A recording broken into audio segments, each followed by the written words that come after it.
नमस्कार. 7च्या बातमीपत्रात मी शैलेश पेठे आपलं स्वागत करतो. सुरुवातीला एक नजर ठळक बातम्यांवर. मुंबईचा विकास आराखडा रद्द करून सुधारित आराखडा सादर करण्याचे राज्य सरकारचे आदेश. सेवा हमी कायद्याबाबतचा अध्यादेश लवकरच काढला जाईल, मुख्यमंत्र्यांची माहिती. शेती नुकसान आणि शेतकरी आत्महत्यांबाबतची आकडेवारी लवकरच सादर करू, केंद्रीय कृषी मंत्र्यांचं लोकसभेत आश्वासन. प्रशासकीय अधिकाऱ्यांनी एकदिलानं आणि संघभावनेनं काम करावं, पंतप्रधानांचं आवाहन. आणि विविध मागण्यांसाठी बीएसएनएलच्या 19 संघटनांचा आजपासून 2 दिवसांचा देशव्यापी बंद. पाहूया सविस्तर वृत्त.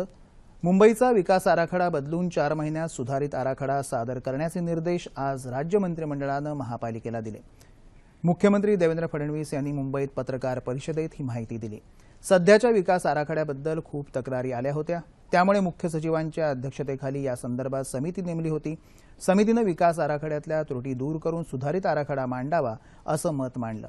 त्यानुसार कलम 154 अंतर्गत येत्या 4 महिन्यात नव्यानं विकास आराखडा प्रसिद्ध करायचे निर्देश महापालिकेला दिल्याचं फडणवीस यांनी सांगितलं.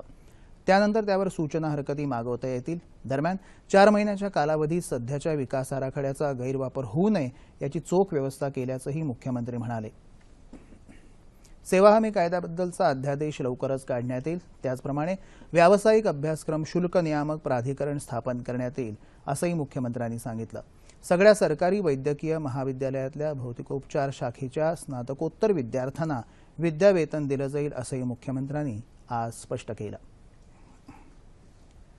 अवकाळी पाऊस आणि गारपिटीमुळे देशभरातल्या शेतकऱ्यांच्या झालेल्या नुकसानीचा मुद्दा आजही लोकसभेत गाजला.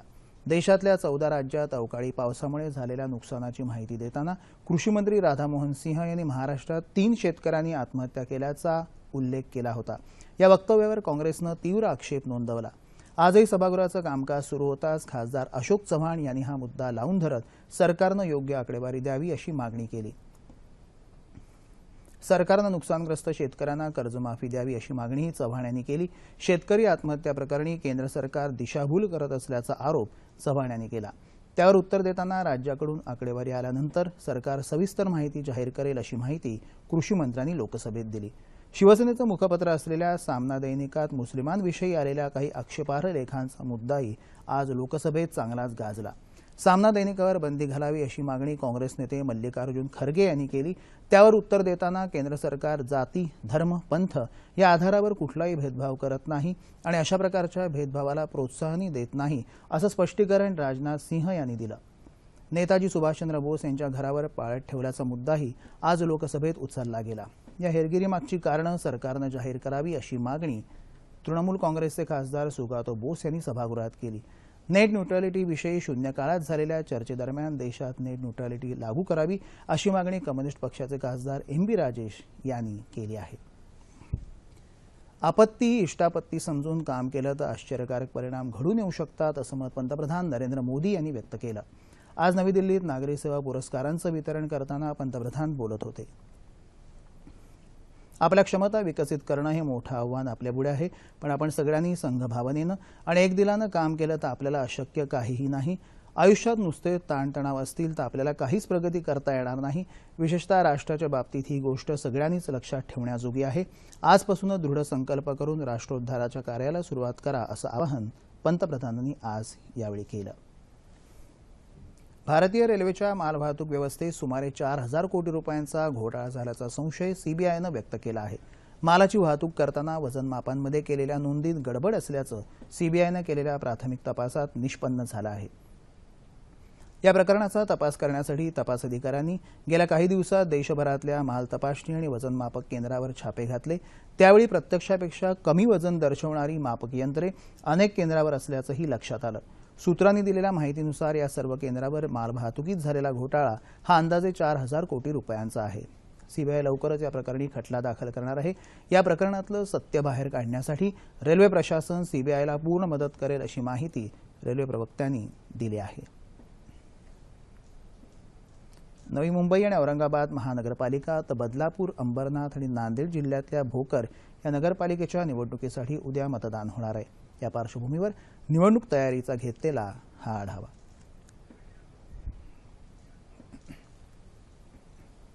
नवी मुंबई आणि औरंगाबाद महानगरपालिका निवडणुकीसाठीचा प्रचार काल संपला।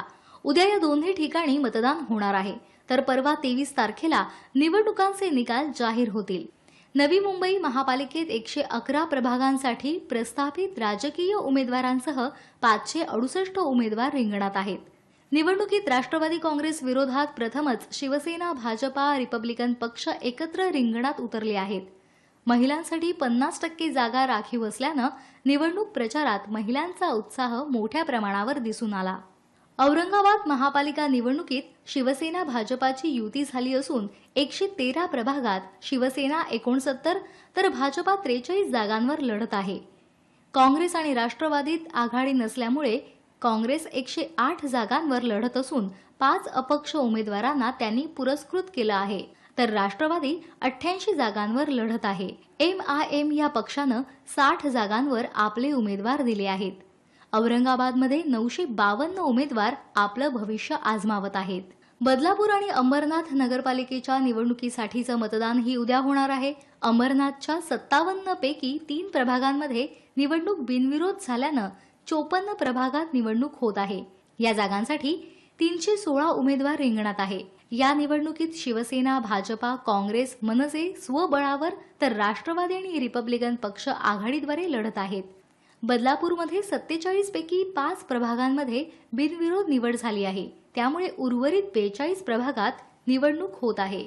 इथे शिवसेना आणि भाजपा या दोनच पक्षांमध्ये मुख्य लढत अपेक्षित आहे। नांदेड जिल्ह्यातल्या भोकर इथल्या नगरपालिकेसाठीही उद्या मतदान होणार आहे। पालिकेच्या सार्वत्रिक निवडणुकीसाठी शहरात 19 प्रभागात एकूण 80 उमेदवार रिंगणात उभे आहेत। BSNL अर्थात भारत संचार निगम लिमिटेडच्या 19 संघटना आजपासून 2 दिवसांच्या देशव्यापी संपावर असून औरंगाबाद जिल्ह्यातली 16 ग्राहक सेवा केंद्र आणि 645 कर्मचारी या संपात सहभागी झाले आहेत। कोल्हापूरमध्येही 1150 कर्मचारी आणि अधिकारी या देशव्यापी संपात सहभागी झाले आहेत। खासगी ऑपरेटर्सना झुकतं माप देण्यासाठी सरकारनं BSNL बंद करण्याचा कुटील डाव आखला आहे, असा आरोप कर्मचाऱ्यांनी केला आहे।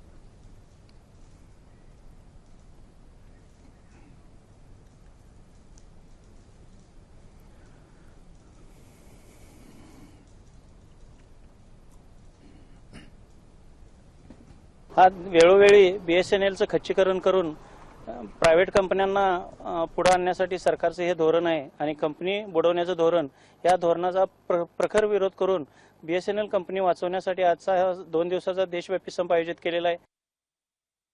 कंपन्यांच्या चुकीच्या धोरणामुळे BSNL तोट्यात असून या कंपनीच्या विस्ताराची कोणतीही योजना नसल्याचं संघटनांचं म्हणणं आहे। BSNL वाचवण्यासाठी आवश्यक उपाययोजनांकडे लक्ष वेधण्यासाठी या संघटनांनी हा संप सुरू केला आहे। BSNL MTNLचं विलीनीकरण करू नका, सहायक टॉवर कंपनीचा प्रस्ताव रद्द करा, BSNLची सर्व मालमत्ता BSNLच्या नावावर करा, कामगार विरोधी शिफारशी रद्द करा आणि नवीन कर्मचारी भरती करा आदी विविध मागण्या BSNLच्या कर्मचारी संघटनांनी केल्या आहेत। समाजसुधारक महात्मा बसवेश्वर यांची आज जयंती। 12व्या शतकात स्त्रियांना सामाजिक, शैक्षणिक क्षेत्राबरोबरच धार्मिक क्षेत्रातही समानतेची वागणूक मिळावी यासाठी बसवेश्वरांनी आग्रह धरला होता। महात्मा बसवेश्वर यांच्या जयंतीनिमित्त राज्यात विविध कार्यक्रमांचं आयोजन केलं जात आहे। एकेश्वरवादी श्रद्धेचा पुरस्कार करणारे महात्मा बसवेश्वर यांच्या जयंतीनिमित्त मुख्यमंत्री देवेंद्र फडणवीस यांनी आज मंत्रालयात त्यांच्या प्रतिमेला पुष्पहार अर्पण करून आदरांजली वाहिली। यावेळी मंत्रालयातील अधिकारी आणि कर्मचाऱ्यांनी महात्मा बसवेश्वर यांना गुलाबपुष्प अर्पण करून अभिवादन केलं। ठाणे जिल्ह्यातील उल्हासनगर महानगरपालिकेतील अधिकारी आणि कर्मचाऱ्यांनी महात्मा बसवेश्वर यांच्या प्रतिमेची पूजा केली। कोल्हापूर जिल्ह्यातील विविध भागात तसंच चित्रदुर्ग मठात मोठ्या उत्साहानं आणि भक्तिभावानं बसवेश्वर जयंती साजरी करण्यात आली। संत बसवेश्वर यांच्या जीवनकार्यावर व्याख्यानांचं आयोजन करण्यात आलं। सांस्कृतिक, धार्मिक कार्यक्रमांसह अनेक सामाजिक उपक्रम राबवण्यात आले। धुळ्याचे जिल्हाधिकारी अण्णासाहेब मिसाळ यांनी महात्मा बसवेश्वर यांच्या प्रतिमेला पुष्पहार अर्पण करून अभिवादन केलं। महात्मा बसवेश्वर चौकात शिवसेनेचे उपनेते रवींद्र मिरळेकर यांनी त्यांच्या प्रतिमेला पुष्पहार अर्पण करून आदरांजली वाहिली. नंदुरबार जिल्हाधिकारी कार्यालयातही महात्मा बसवेश्वर यांच्या प्रतिमेला पुष्पहार अर्पण करून जयंती साजरी करण्यात आली. आज वैशाख शुद्ध तृतीया अर्थात अक्षय तृतीया 3.5 मुहूर्तांपैकी एक मुहूर्त. याच दिवशी त्रेतायुगाला प्रारंभ झाला असं मानलं जातं. अक्षय तृतीयेला केलेलं दान पुण्यकर्म मानलं जातं, म्हणून आजच्या दिवशी दान करण्याची प्रथा आहे. त्याचप्रमाणे आज खरेदी केलेल्या गोष्टींमध्ये वृद्धी होते असं असल्यानं आज सोनं खरेदी मोठ्या प्रमाणावर केली जाते. म्हणूनच आज सगळ्याच सराफांच्या दुकानात ग्राहकांची प्रचंड गर्दी दिसून येत आहे. चैत्रात बसवलेल्या चैत्रगौरींचं आज विसर्जन करण्यात येतं. त्यानिमित्तानं स्त्रिया हळदी कुंकवाचे कार्यक्रमही घरोघरी साजरे करतात. नरनारायण, हयग्रीव आणि परशुराम यांची जयंतीही आजच्या दिवशी साजरी केली जाते. ओदिशाचे माजी मुख्यमंत्री आणि ज्येष्ठ काँग्रेस नेते जानकी वल्लभ पटनायक यांचं आज तिरुपती इथं सकाळी निधन झालं. ते 89 वर्षांचे होते. तिरुपती इथल्या राष्ट्रीय संस्कृत विद्यापीठाच्या दीक्षांत समारंभाला उपस्थित राहण्यासाठी ते तिरुपतीला आले होते. काल रात्री त्यांना अस्वस्थ वाटू लागल्यानं त्यांना रुग्णालयात दाखल करण्यात आलं. मात्र आज पहाटे त्यांचं निधन झालं. जे बी पटनायक 1980 मध्ये पहिल्यांदा ओदिशाचे मुख्यमंत्री झाले. 1989 पर्यंत ते पदावर होते. त्यानंतर 1995 मध्ये ते पुन्हा मुख्यमंत्री झाले. 2009 ते 2014 या काळात त्यांनी आसामचं राज्यपालपद भूषवलं. संस्कृत आणि राज्यशास्त्र या विषयांचे ते पदवीधर होते.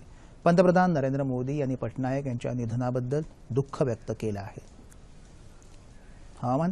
मध्य महाराष्ट्रात तुरळक ठिकाणी काल हलक्या स्वरूपाचा पाऊस पडला. कोकण आणि गोव्यात काही भागात कमाल तापमानात सरासरीच्या तुलनेत लक्षणीय वाढ झाली आहे. राज्यात सर्वात जास्त तापमान चंद्रपूर इथं 43.4 अंश सेल्सिअस इतकं नोंदवण्यात आलं. येत्या 48 तासात राज्यात हवामान कोरडं राहील असा अंदाज हवामान विभागानं वर्तवला आहे. तापमान अंश सेल्सिअसमध्ये मुंबई कमाल 35, किमान 26, नागपूर 44-25, पुणे 40-23, औरंगाबाद 41-26, नाशिक 40-25, कोल्हापूर 39-24, रत्नागिरी 33-26, सोलापूर 41-26 आणि अमरावती कमाल 42 तर किमान 27. ठळक बातम्या पुन्हा एकदा. मुंबईचा विकास आराखडा रद्द करून सुधारित आराखडा सादर करण्याचे राज्य सरकारचे आदेश. सेवा हमी कायद्याबाबतचा अध्यादेश लवकरच काढला जाईल, मुख्यमंत्र्यांची माहिती. शेती नुकसान आणि शेतकरी आत्महत्यांबाबतची आकडेवारी लवकरच सादर करू, केंद्रीय कृषी मंत्र्यांचं लोकसभेत आश्वासन. प्रशासकीय अधिकाऱ्यांनी एकदिलानं आणि संघभावनेनं काम करावं, पंतप्रधानांचं आवाहन. आणि विविध मागण्यांसाठी बीएसएनएलच्या 19 संघटनांचा आजपासून 2 दिवसांचा देशव्यापी संप. याबरोबरच हे बातमीपत्र संपलं. राज्यातली विजेची मागणी आणि प्रत्यक्ष होणारा पुरवठा तसंच राज्य सरकारच्या नव्या निर्णयानुसार विभागनिहाय स्वतंत्र वीज कंपन्यांद्वारे मूळ स्थितीमध्ये होणारा बदल याविषयी चर्चा करण्यासाठी राज्याच्या ऊर्जा मंत्रालयाचे सल्लागार विश्वास पाठक यांना 9:30च्या बातमीपत्रात निमंत्रित केलं आहे. त्या पुन्हा भेटूया रात्री 9:30 वाजता सह्याद्री वाहिनीवर. नमस्कार.